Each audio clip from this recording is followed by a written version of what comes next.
Voici ce que Dieu me dit de vous dire. Je ne vais pas trop parler. Hein. Quand les hommes auront fini, là, le Seigneur va prendre le relais. Tout ce que vous avez vu jusqu'à présent, là, ça c'est... Vous voyez, quand un joueur doit aller jouer, doit monter sur le terrain, là, vous voyez, il fait un peu d'échauffement. Vous voyez un peu les échauffements que les joueurs font avant le match. On les met sur le stade, chacun prend un camp, il s'échauffe. Voilà, il s'échauffe. Tout ce qu'on a vu jusqu'à présent, là, ce sont les échauffements. Après les échauffements, là, le match là, va commencer.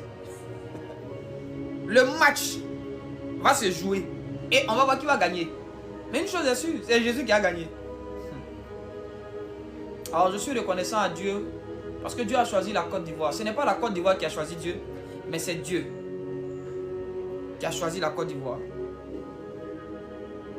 C'est Dieu lui-même qui a choisi la Côte d'Ivoire. Et parce que Dieu nous a choisis, et il n'y a personne qui peut empêcher ce que Dieu a décidé de faire dans cette nation, par cette nation.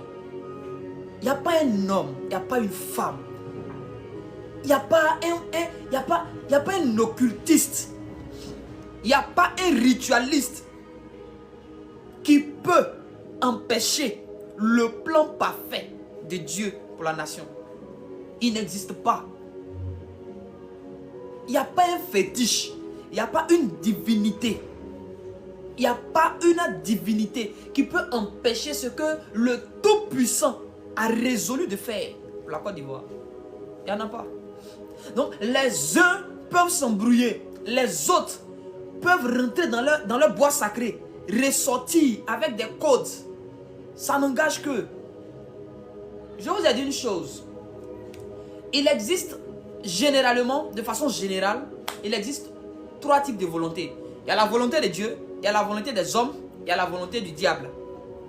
Ce qui nous importe là, ce par quoi nous marchons là, c'est la volonté de Dieu. Sinon, ce que Satan a prévu faire là, ça c'est son problème. Ce que Satan croit qu'il est capable de pérer, de manifester là, ça n'engage que lui et ses démons. Nous, on n'est pas concernés par le plan de Satan. Nous, on est concernés par le plan de Jésus.